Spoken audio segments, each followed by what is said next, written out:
Channel. तो आज हम देखेंगे हमें शॉर्ट नोट में क्या क्या मेंशन करना है।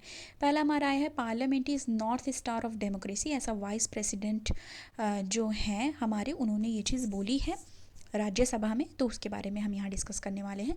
तो पहले क्या हुआ था, जो CJI हैं, chief justice of India DY Chandrachud ji, उन्होंने क्या बोला था कि बेसिक स्ट्रक्चर डॉक्ट्राइन जो है वो नॉर्थ स्टार है, ठीक है, और वो डायरेक्शन देती है, ठीक है, give direction of interpreters and implementer of constitution when the path ahead is convoluted, ठीक है। तो उन्होंने ये बोला कि इम्प्लीमेंटर्स को और इंटरप्रेटर्स को ये क्या देती है, ये न्यू डायरेक्शन देती है और ये एक नॉर्थ स्टार है। तो बेसिक स्ट्रक्चर डॉक्ट्राइन के बारे में उन्होंने DY चंद्रचूड़ जो हैं चीफ जस्टिस ऑफ इंडिया, तो उन्होंने ये चीज़ बोला था। अब देखो इसमें क्या है कि जो आर्टिकल 368 है उसमें अमेंडमेंट से रिलेटेड बात की गई है, उसके प्रोसीजर और प्रोसेस की बात की गई है, ठीक है। और इसमें है कि जो भी एक चीज़ और भी है जो हम हमेशा पढ़ते आते हैं, चाहे वो लक्ष्मीकांत हो या कोई भी बुक पॉलिटी की फॉलो करते होंगे, तो उसमें एक चीज़ है कि कोई भी अमेंडमेंट हो या कुछ भी हो, वो वायलेट नहीं कर सकती बेसिक स्ट्रक्चर डॉक्ट्राइन को, basic structure of the constitution को, ये आपको पता है, ठीक है। तो इसमें फिर ये है कि जो मिस्टर धनखड़ हैं, उन्होंने राज्यसभा में क्या बोला, जो वाइस प्रेसिडेंट है हमारे, कि parliament is the essence of democracy, ठीक है। तो ये चीज़ बोली कि पार्लियामेंट क्या है, essence of democracy. Parliament is sorry, ये चीज़ किसी और ने बोली थी, कांग्रेस के शायद कोई थे, उन्होंने बोली थी, तो ये यहाँ पे करेक्ट करना है, 1 मिनट, ठीक है। तो यहाँ पे ये वाला नहीं होगा, ठीक है।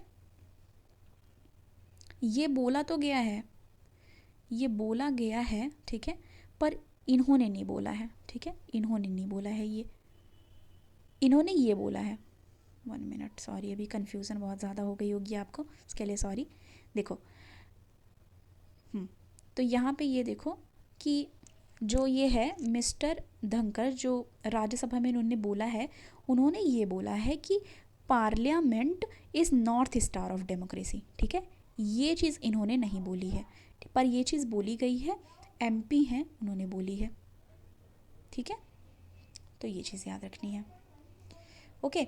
तो इसमें क्या कहा जा रहा है कि जो राज्यसभा में उन्होंने बोला है कि parliament is a north star of democracy, उन्होंने ये चीज़ कहा है। और उन्होंने ये कहा है कि, और उन्होंने साथ ही साथ क्वेश्चन भी किया है, जो लैंडमार्क जजमेंट है 1973 का, केशवानंद भारती वर्डिक्ट जो रहा है बेसिक स्ट्रक्चर डॉक्ट्राइन पे, उस चीज़ को भी क्वेश्चन किया है, उस जजमेंट को भी क्वेश्चन किया है, और बोला है कि जो वर्डिक्ट है, जो दी गई है वर्डिक्ट, वो एक बैड प्रेसिडेंट है। और उन्होंने ये भी कहा है, if any authority questioned parliament procedure to amend the constitution, ठीक है, it would be difficult to say we are democratic nation. तो वो कह रहे हैं कि एक तरीके से अगर जो भी अथॉरिटी है वो क्वेश्चन करेगी जो भी पार्लियामेंट का प्रोसीजर है अमेंड करने के लिए कॉन्स्टिट्यूशन को, और जब भी वो अमेंड करती है पार्लियामेंट, तो उसको हर बार क्वेश्चन किया जाएगा, तो ये डिफ़िकल्ट हो जाएगा ये कहना कि एक डेमोक्रेटिक नेशन है, और ये डिफ़िकल्ट हो जाएगा ये कहना कि डेमोक्रेसी जो है वो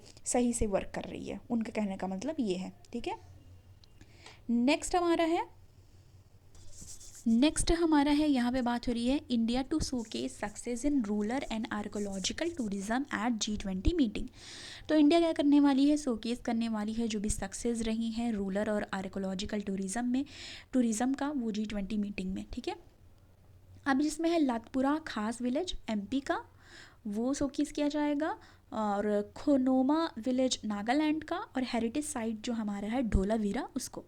और जो लातपुरा खास है वो बेस्ट रूरल विलेज वो कंसीडर किया गया है UNWTO के द्वारा, ठीक है। और first tourism working group meeting जो है G20 की, वो कहाँ होनी है, रन ऑफ कच्छ में। Will present innovative model astro tourism, और वहाँ पे हम मतलब हमारे तरफ से, इंडिया की तरफ से एस्ट्रो टूरिज़्म भी प्रमोट किया, प्रेजेंट किया जाएगा वहाँ पे। जो इनोवेटिव मॉडल है एस्ट्रो टूरिज़्म, वो भी प्रेजेंट वहाँ पे किया जाएगा। और ये जो एस्ट्रो टूरिज़्म है उसमें कल्चरल जो इमर्जन है हिमालय का, और ये सारी चीज़ें भी वहाँ पर शोकेस की जाएंगी। और अब यहाँ पे ये जानना है कि आर्कियोलॉजिकल टूरिज़्म क्या है, क्योंकि हमने ये तो पढ़ लिया, ठीक है, फर्स्ट लाइन में ही success in rural and archaeological tourism. तो ये जानना होगा ना कि आर्कियोलॉजिकल टूरिज़्म है क्या। तो ये क्या है, ये फॉर्म ऑफ कल्चरल टूरिज़्म है, एक तरह का कल्चरल टूरिज़्म का फॉर्म है ये, और इसका एम है प्रमोट करना पब्लिक इंटरेस्ट को, और पब्लिक इंटरेस्ट जो है आर्कोलॉजी में बढ़े, ठीक है, पब्लिक का इंटरेस्ट आर्कोलॉजी में बढ़े, ये इंश्योर करना है। और कंजर्वेशन हिस्टोरिकल साइट्स, मतलब जो हिस्टोरिकल साइट्स हैं उनके कंजर्वेशंस की भी बात यहाँ पे की गई है। प्रमोशन एंड विजिट, प्रमोशन ये इस चीज़ को भी लेके करना है कि लोग ज़्यादा से ज़्यादा विजिट करें, जो भी आर्कोलॉजिकल साइट्स हैं वहाँ जाएं, म्यूज़ियम में जाएं, इंटरप्रिटेशन जो सेंटर है वहाँ जाएं, ठीक है।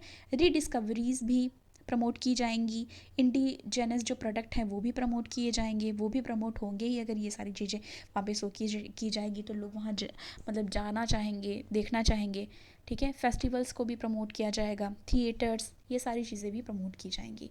तो ये सारी चीज़ें प्रमोट की जानी। अब हमारा नेक्स्ट है गोइंग ग्रीन, ठीक है, फर्स्ट पेज पे था, आपने एनालिसिस में देखा होगा। तो गोइंग ग्रीन की बात यहाँ पे की जा रही है। तो यहाँ पे गोइंग ग्रीन की बात की जा रही है, तो ये क्या है, transition to green alternative from the current on fossil fuels. तो ग्रीन अल्टरनेटिव्स की बात की जा रही है, जो करंट फॉसिल फ्यूल्स पे डिपेंडेंस है उसके बारे में यहाँ पे बात की जा रही है। अब कहा जा रहा है कि urgent imperative and opportunity to leverages this move to new industries generate job on sizable scale. Budget 2023 and 24 जो है उसमें बात की गई है फेयर अमाउंट, किस चीज़ को लेके, space to green industrial and economic transition needed. मतलब ये कहा जा रहा है कि ग्रीन इंडस्ट्रियल इकोनॉमिक ट्रांजिशन ये सारी चीज़ों की ज़रूरत है कि बजट 2023-24 में ग्रीन एनर्जी की बात की गई है, ठीक है, ये सारी चीज़ें बात वहाँ पे की गई हैं। अब देखो यहाँ पे एक चीज़ है कि बात की गई है विंड टरबाइन फार्म्स की, सोलर फोटोवोल्टाइक प्रोजेक्ट की, इलेक्ट्रिक सप्लाई की, बैटरी स्टोरेज सिस्टम की, ग्रिड फ्रॉम हाउस होल्ड और इंडस्ट्रियल कंज्यूमर्स, वो भी बात वहाँ पे की गई है। Project for building inter state, कौन से, देखो कुछ प्रोजेक्ट्स के बारे में भी बात की गई है, जैसे कि इंटर स्टेट ट्रांजिशन सिस्टम की, ठीक है, फॉर इवैक्यूएशंस, ठीक है। ग्रिड इंटीग्रेशन की बात की गई है, जो कि 13 gigawatt renewable energy from Ladakh की, वहाँ लद्दाख की बात की गई है, ठीक है, जहाँ के 13 गीगावाट की रिन्यूएबल एनर्जी, ठीक है, मिल सकती है वहाँ, उसके बारे में बात की गई है। Highest level of sunlight availability, कि वहाँ पे हाईएस्ट लेवल की सनलाइट अवेलेबल है, उसकी भी बात वहाँ की गई है।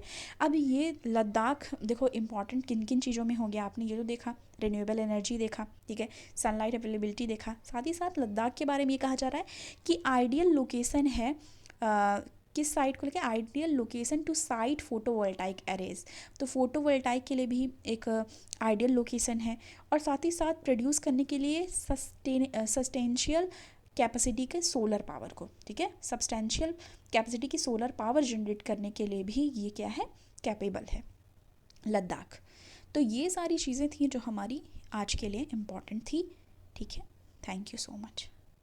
और यहाँ मैंने क्लियर कर दिया, ठीक है, कि उन्होंने क्या बोला था, parliament is north star of democracy, उन्होंने ये बोला, और कब बोला, सीजीआई के बोलने के बाद बोला। और ये जो है parliament is essence of democracy, ये एनालिसिस में मैंने वहाँ पे बताया हुआ है, तो वहाँ पे आप देख लेना, ठीक है। एमपी हैं कांग्रेस के साथ, उन्होंने ये चीज़ बोली थी, ठीक है। तो थैंक यू सो मच।